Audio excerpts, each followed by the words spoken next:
Hello बच्चा party, आपके अपने YouTube channel classy minds academy पर आपका स्वागत है। आज मैं एक 8th क्लास के टॉपिक को लेकर यहाँ पर हम डिस्कस करेंगे, that is algebraic expressions and identities. तो that is a very important topic. अगर हम 8th class point of view से देखें या फिर हम हायर क्लासेस के पॉइंट ऑफ व्यू से देखते हैं, तो अलजेब्रिक एक्सप्रेशंस जो हमारा टॉपिक है ये one of most important topic हमारा रहता है क्लास 8th में। तो आज हम अलजेब्रिक एक्सप्रेशंस के बारे में डिस्कस करेंगे। उसका इंट्रोडक्शन हम पहले देखेंगे कि अलजेब्रिक एक्सप्रेशंस हमारा होता क्या है, और उसके बाद हम उसके आइडेंटिटीज के बारे में बात करेंगे। तो समझने से पहले कुछ चीजों को हमें यहाँ पर देखना पड़ेगा, जैसे हमारा कांस्टेंट एंड वेरिएबल। ये दो पॉइंट्स हम लोग देखेंगे कि कांस्टेंट्स क्या होता है और हमारे वेरिएबल्स क्या होते हैं। तो कांस्टेंट जो हमारे होते हैं उनकी वैल्यू हमेशा क्या रहती है, फिक्स रहती है। फॉर एग्जांपल अगर हम बात करें स्मॉल जी की, तो स्मॉल जी 9.8 मीटर पर सेकेंड स्क्वायर। तो दैट मीन्स अगर हम जब भी स्मॉल जी की बात करते हैं तो उसकी वैल्यू कैसी है, फिक्स है, 9.8 मीटर पर सेकेंड स्क्वायर ही हम लेंगे। सॉरी, मोर कॉमनली हम लोग जो यूज करते हैं सर्कल्स की, तो वहां पर एक हम कांस्टेंट यूज करते हैं पाई, जिसका वैल्यू कितना होता है 22/7। जब भी पाई हम लेंगे तो उसकी एक कांस्टेंट वैल्यू ही हम वहां पर पुट करते हैं। जैसे सर्कमफ्रेंस ऑफ सर्कल्स, अगर हम फॉर्मूला उसका देखते हैं तो सर्कमफ्रेंस ऑफ सर्कल का जो फॉर्मूला होता है ऑफ सर्कल कितना होता है 2πr, जबकि r हमारा यहाँ पे क्या करता है, वेरी करता है। डिफरेंट रेडियस के लिए सर्कमफ्रेंस हमारा डिफरेंट निकल कर आता है, जबकि पाई हमारा यहाँ पर क्या होता है, कांस्टेंट होता है, जिसकी वैल्यू हमेशा हम 22/7 ही लेते हैं। ओके, तो ठीक इसी तरीके से अगर हम बात करते हैं जितने भी हमारे नंबर्स होते हैं, या फिर हम कह सकते हैं जो रियल नंबर्स होते हैं जो नंबर लाइन पर एग्जिस्ट करते हैं, उनको हम कांस्टेंट बोलते हैं। For example 1 2 3 √2 1/3 and so on. कोई भी नंबर बच्चा पार्टी, तो उसको हम क्या बोलेंगे, कांस्टेंट बोलेंगे। और जो हमारे वेरिएबल्स होते हैं जिनकी वैल्यू फिक्स नहीं होती, जैसे कि अगर हम इस सर्कमफ्रेंस ऑफ सर्कल्स जो हमारा फॉर्मूला है 2πr, अगर हम इसका ही बात करेंगे तो यहाँ पे r जो है जिसकी वैल्यू हमारी क्या नहीं है, फिक्स नहीं है। तो अब जो भी हमारा यहाँ पर r हमको दे रखा होगा, जैसे r = 5 के लिए हम डिफाइन करेंगे सर्कमफ्रेंस ऑफ सर्कल, इसी तरीके से r = 10 के लिए, r = 15 के लिए। तो दैट मीन्स यहाँ पे जो सर्कमफ्रेंस ऑफ सर्कल है उसकी वैल्यू किसके ऊपर डिपेंड कर रही है, r के ऊपर डिपेंड कर रही है। क्लियर? तो यहाँ पर हम r जो है जो हमको दे रखा होगा वो यहाँ पे पुट करेंगे, तब हमारे जाके सर्कमफ्रेंस ऑफ सर्कल निकल कर आएगा। तो कहने का मतलब है कि जो हमारे वेरिएबल्स है उनका वैल्यू फिक्स नहीं होता है। हर एक में जब हम उसका बात करेंगे तो डिफरेंट हमारा वैल्यू वहां पर होता है। तो हम उस वेरिएबल्स को रिप्रेजेंट करने के लिए स्मॉल जो लेटर्स होते हैं अल्फाबेट, उनका यूज करते हैं, जैसे x, y एंड z। तो हम कह सकते हैं कि जो वेरिएबल्स होते हैं are represented by small letters of English alphabets. एक बार मैं फिर से आपको बता देता हूँ, constants are those quantities whose values are fixed, okay, and the variables are those quantities whose values are not fixed, are represented by small letter of English alphabets।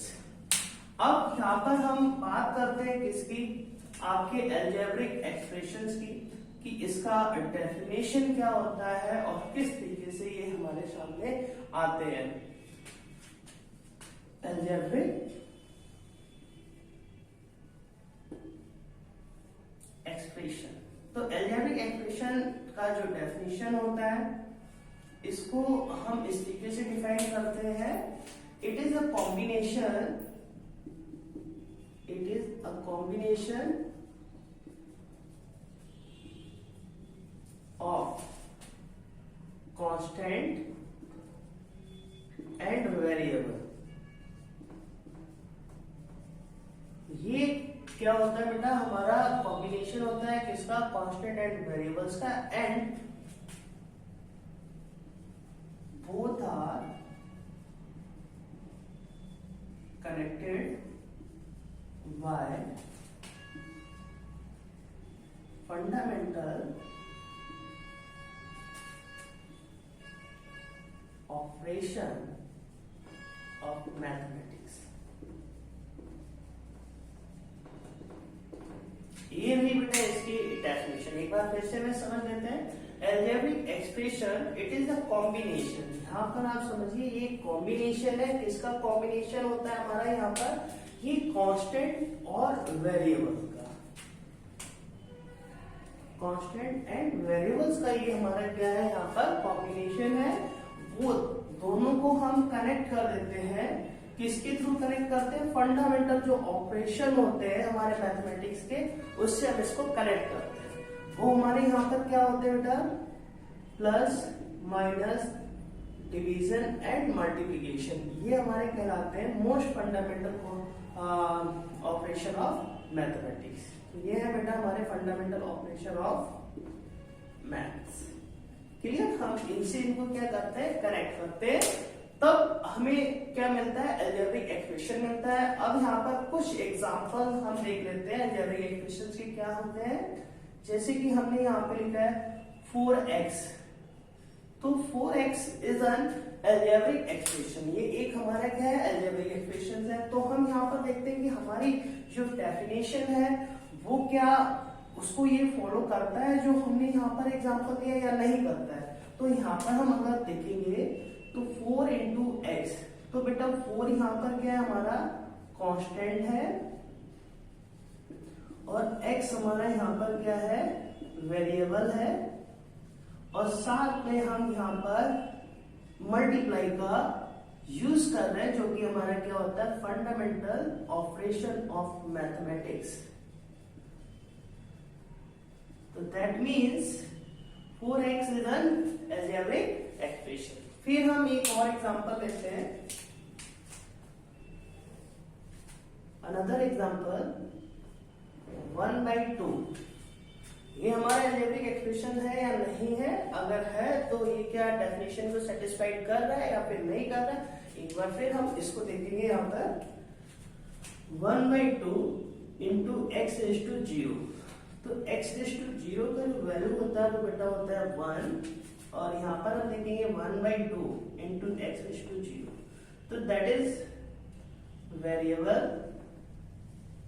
और that is constant and that is fundamental operation. तो that means 1/2 is also an algebraic expression. तो ये हमने कुछ यहाँ पे दो example लिए जिसको हमने देखा कि किस तरीके से वो डेफिनेशन को सेटिस्फाइड कर रहे हैं, और दोनों ही एग्जांपल हमारे यहाँ पे क्या अलजेब्रिक एक्सप्रेशंस हैं। ओके स्टूडेंट, अब हम यहाँ पर डिस्कस करेंगे कि number of terms in algebraic expressions किस तरीके से आते हैं, और जो अगर 1 टर्म्स है किसी भी एक्सप्रेशन में उसको हम क्या बोलेंगे, 2 टर्म्स है तो क्या बोलेंगे, 3 टर्म्स है तो क्या बोलेंगे। अब उससे पहले हम ये डिसाइड कर लेते हैं कि जो हमें नंबर ऑफ टर्म्स हमें जो मिलते हैं अलजेब्रिक एक्सप्रेशन में वो किस तरीके से मिलते हैं। तो हम यहाँ पर एक एग्जांपल आपको लेते हैं और उसको समझाते हैं कि किस तरीके से नंबर ऑफ टर्म्स हमें अलजेब्रिक एक्सप्रेशन में मिलते हैं। अगर कोई भी एक एक्सप्रेशन है एग्जांपल के तौर पर, अगर हम उसमें 4x into 2x square into 4zxy divided by 25 x raised to 1/2 y raised to 1/3 and then multiply 5 p cube rs। तो बेटा यहाँ पर हमने एक एक्सप्रेशन लिया है। अगर हम इसमें बात करेंगे कि हमारे पास कितने टर्म्स हैं, तो हम यही कहेंगे कि यहाँ पर अगर नंबर ऑफ टर्म्स देखेंगे इस एक्सप्रेशन में तो सिर्फ हमारे पास एक टर्म्स है। क्लियर? जब भी हम किसी एक्सप्रेशन में सिर्फ मल्टीप्लाई या डिवाइड के साइन का यूज कर रहे हैं तो वहां पर सिर्फ एक ही टर्म्स रहता है। जो टर्म्स होते हैं हमारे वो किससे सेपरेट होते हैं? वो प्लस एंड माइनस जब हम यूज करेंगे किसी भी एक्सप्रेशन में, और जहां पे हमारे जो टर्म्स होंगे वो कैसे होने चाहिए? लाइक नहीं होने चाहिए, अनलाइक टर्म्स होने चाहिए, मतलब डिफरेंट डिफरेंट होने चाहिए। तब वहां पे हमारे पास किसी भी एक्सप्रेशन में टर्म्स डिसाइड होते हैं कि 1 टर्म है कि 2 टर्म्स है कि 3 टर्म्स है। ओके, तो यहाँ पे अब एक हम और एग्जांपल देखते हैं। जैसे मैंने लिखा है 4x प्लस 3z और प्लस 4x स्क्वायर। तो यहाँ पर अगर हम देखेंगे तो हमने प्लस साइन का यूज कर रहे हैं और ये टर्म्स हमारे सेपरेट हो रहे हैं। तो 1 टर्म, 2 टर्म और 3 टर्म। और जो यहाँ पे टर्म्स है वो हमारे सभी कैसे अनलाइक टर्म्स है, जैसे कि हम 4x को 3z से ऐड नहीं कर सकते हैं और ना ही हम एक दूसरे को यहाँ पे ऐड नहीं कर सकते। ऐड तभी होगा जब टर्म्स हमारे कैसे होने चाहिए? लाइक टर्म्स होने चाहिए। जैसे हम एडिशन और सब्ट्रैक्शन के टॉपिक को जब डिस्कस करेंगे तब हम उसके बारे में जानेंगे। तो हम यहाँ पर कह सकते हैं कि जो टर्म्स होते हैं वो हमारे किससे पता चलते हैं? जब हम प्लस और माइनस साइन हम यूज करते हैं तो हमारे टर्म्स यहाँ पर निकल कर आते हैं। तो इस एक्सप्रेशन में अगर हम बात करेंगे तो नंबर ऑफ टर्म्स कितने हैं? नंबर ऑफ टर्म्स यहाँ पर 3 है। ओके, 1, 2 एंड 3 टर्म्स हमारे निकल कर आ रहे हैं। तो अगर हम देखें यहाँ पर लिखा है 4x स्क्वायर, तो हम यहाँ पर बात कर रहे हैं नंबर ऑफ टर्म्स कितने हैं। यहाँ पर नंबर ऑफ टर्म देखेंगे तो हमारे पास कितना है? 1। तो इसको हम क्या बोलेंगे? मोनोमियल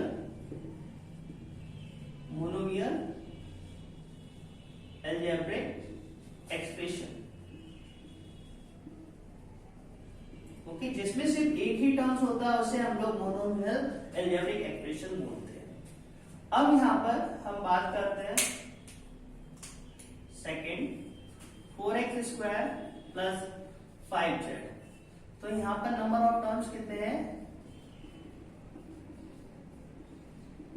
2 है। तो हम इस अलजेब्रिक एक्सप्रेशन को बोलेंगे binomial algebraic expression.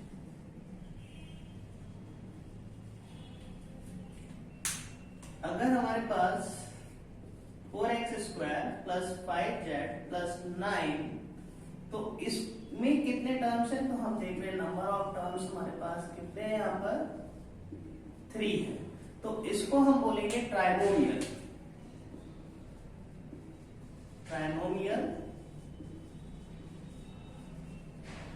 Algebraic expression.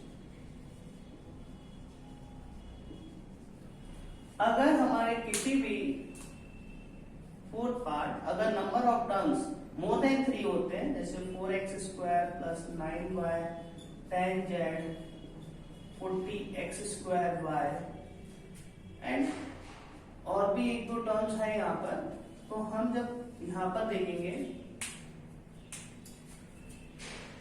when number of terms more than 3 that is called polynomial algebraic expression. Clear? जिसमें हमारे पास 3 से ज्यादा टर्म्स होते हैं उसे हम पॉलिनोमियल अलजेब्रिक एक्सप्रेशन बोलते हैं। अब इसके बाद हम लोग जो बात करेंगे तो उसमें ये देखेंगे किस तरीके से हम टर्म्स को ऐड कर सकते हैं या फिर सब्ट्रैक्ट कर सकते हैं। यहाँ पर हम लोग बात करेंगे लाइक टर्म्स और यहाँ पर बात करेंगे हम लोग unlike terms.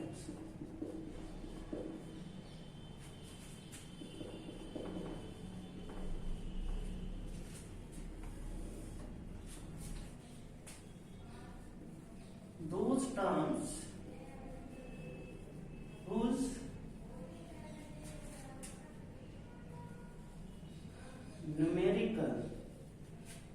coefficient are same known as like those terms जिसका न्यूमेरिकल कोफिशिएंट कैसा होता है, न्यूमेरिकल कोफिशिएंट सेम, वो टर्म जिनका न्यूमेरिकल कोफिशिएंट कैसा है, सेम है, जिनका न्यूमेरिकल कोफिशिएंट सेम होता है आर नोन एज, या फिर हम बोल सकते हैं known as like term, those terms whose numerical coefficient are same known as like term. तो वो किस तरीके से जाने जाते हैं, लाइक टर्म के तरीके से जाने जाते हैं। जैसे अगर हम एक एग्जांपल लें यहाँ पर 45x² एंड 39x², तो न्यूमेरिकल कोफिशिएंट 45 एक क्या न्यूमेरिकल वैल्यू है, नंबर है, अगर उसका कोफिशिएंट देखेंगे x² है, और 39 का कोफिशिएंट क्या है, यहाँ पर भी x² है, तो that means numerical coefficient are same, कैसे, एक जैसे। तो हम क्या बोल सकते हैं, 45x² and 39x² are like terms, ये हमारे यहाँ पर लाइक टर्म्स होते हैं। अब लाइक टर्म्स में हम क्या कर सकते हैं, दो चीजें यहाँ पे कर सकते हैं। लाइक टर्म्स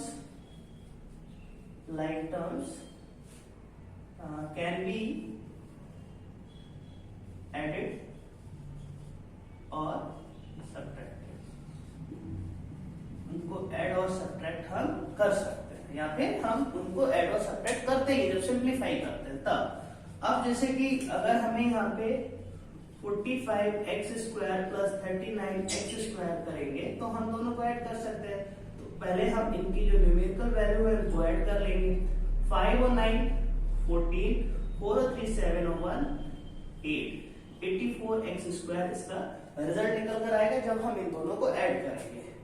फिर यहाँ पे 45x² और माइनस 39x² करेंगे तो हमको मिलेगा 6x², तो हम इन दोनों को सब्ट्रैक्ट भी कर सकते हैं। तो कहने का मतलब है कि जो हमारे लाइक टर्म्स होते हैं, चाहे जितने भी हम लाइक टर्म्स लें, तो हम उनको जब सिंप्लीफाई करेंगे तो वो एक टर्म्स में हमारा कन्वर्ट हो जाएगा। क्लियर?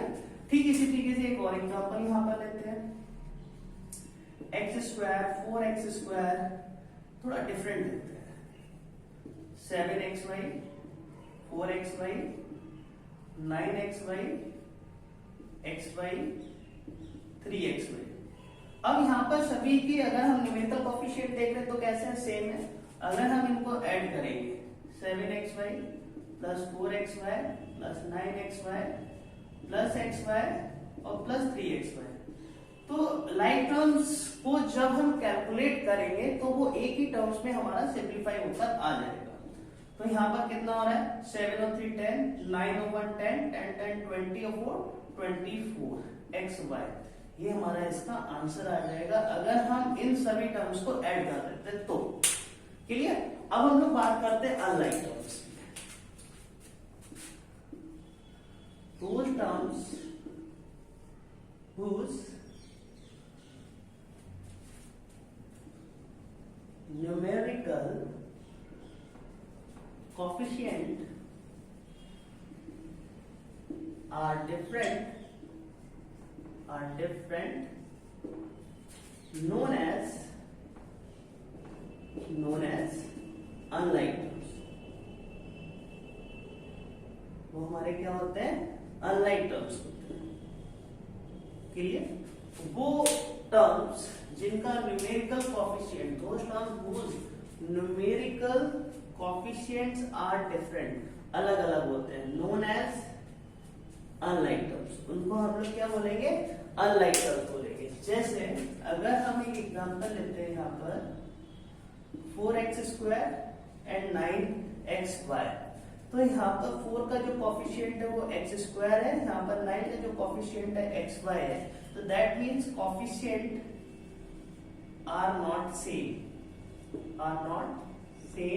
तो that means 4x² and 9xy are unlike terms. तो ये हमारे कैसे टर्म्स हो जाएंगे, अनलाइक टर्म्स यहाँ पर हो जाएंगे। क्लियर। अब इसके बाद अगर हम इन दो टर्म्स को आपस में ऐड करना चाहेंगे तो सिर्फ हम इसको इस तरीके से लिखकर छोड़ देंगे, 4x² प्लस 9xy। अगर सब्ट्रैक्ट करना चाहेंगे तो हम 4x² माइनस 9xy। तो यहाँ पर ही अगर हम देखते हैं तो हमें दोनों ही केस में नंबर ऑफ टर्म्स कितने मिल रहे हैं, नंबर ऑफ टर्म्स यहाँ पर 2 आ रहे हैं। तो दोनों ही हमारे यहाँ पर क्या हो जाएंगे, आपके मोनोमियल अलजेब्रिक एक्सप्रेशन। क्या हो जाएगी, मोनोमियल अलजेब्रिक एक्सप्रेशन। ये हम इनको क्या नहीं कर सकते हैं, हम इनको ऐड और सब्ट्रैक्ट नहीं कर सकते हैं, इनको सिर्फ हम एक एक्सप्रेशन की फॉर्म में ही छोड़ेंगे। क्लियर। उम्मीद है कि आप सभी को लाइक टर्म्स और अनलाइक टर्म्स में डिफरेंट करना आ गया होगा। इसके बाद हम थोड़ा और आगे बढ़ते हैं कि किस तरीके से हम मल्टीप्लाई और डिवाइड करते हैं किसमें, अलजेब्रिक एक्सप्रेशन में।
मल्टीप्लिकेशन इन algebraic expression.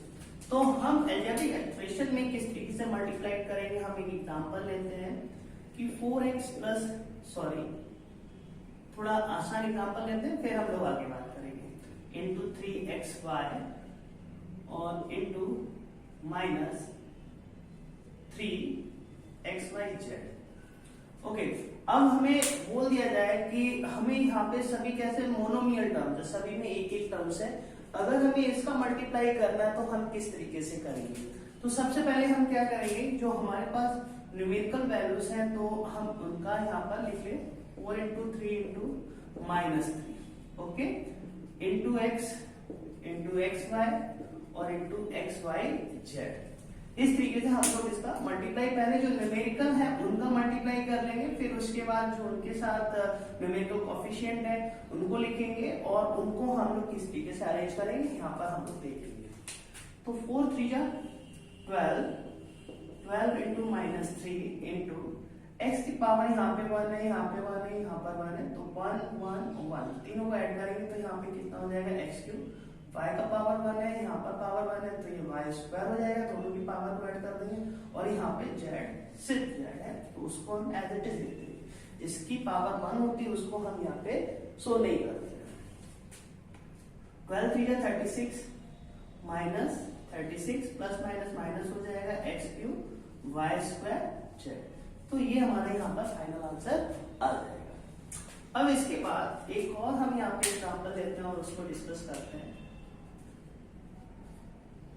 3x into 4y plus 9। तो यहाँ पर देखेंगे तो हम क्या कर रहे हैं, यहाँ पर हम कर रहे हैं मोनोमियल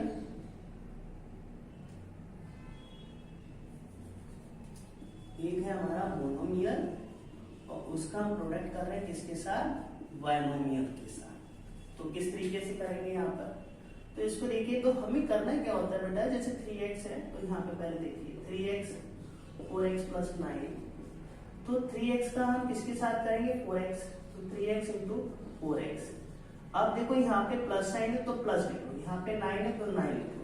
अब मल्टीप्लाई इसी का अब हम किस में करेंगे, हम इसमें कर देंगे, तो 9 इंटू 3x, 4 जा 12, इसकी डिग्री 1, इसकी डिग्री 1, तो x स्क्वायर। 9 3 जा plus sign as it is आ जाएगा, 9 3 जा 27x। तो इस तरीके से हम एक मोनोमियल और बाइनोमियल का प्रोडक्ट कर सकते हैं। ठीक, एक और एग्जांपल हम यहाँ पर लेते हैं। अगर हमें दे दिया जाए ax plus b multiply dy और प्लस c के साथ मल्टीप्लाई करने को बोलते हैं, तो हम कैसे करेंगे? वेरी सिंपल, कि सबसे पहले ax को इस पूरे के साथ मल्टीप्लाई करिए, तो ax dy प्लस c, फिर यहाँ पे देखिए प्लस साइन है और b है, तो प्लस b, फिर इसका इसके साथ मल्टीप्लाई करिए आप, इसका जो d है हमारा इसके साथ इसी का, देखो प्लस v आ गया। अब हम प्लस b जो है हमारा यहाँ पर लिख लिया और मल्टीप्लाइड, देखो इसका हमने इसके साथ कर दिया, इसका भी हमें इसी के साथ करना, ब्रैकेट हमारे ओपन हो जाएंगे। सो dy प्लस c। अब देखिए ax का हम इसके साथ करेंगे, तो ax इंटू dy, फिर देखिए प्लस साइन है, प्लस हो गया, c है, फिर हम इसका इसमें करते हैं ax। अब देखिए यहाँ पे प्लस साइन है, प्लस और dy इंटू b, फिर देखिए प्लस साइन c और इंटू d। अब इसको कैलकुलेट करेंगे तो ad xy ca, ac लिखेंगे अरेंज x हो जाएगा और यहाँ पर हो जाएगा bd y और cb, कितना हो जाएगा c। तो इस तरीके से हम ओपन कर सकते हैं। एक थोड़ा सा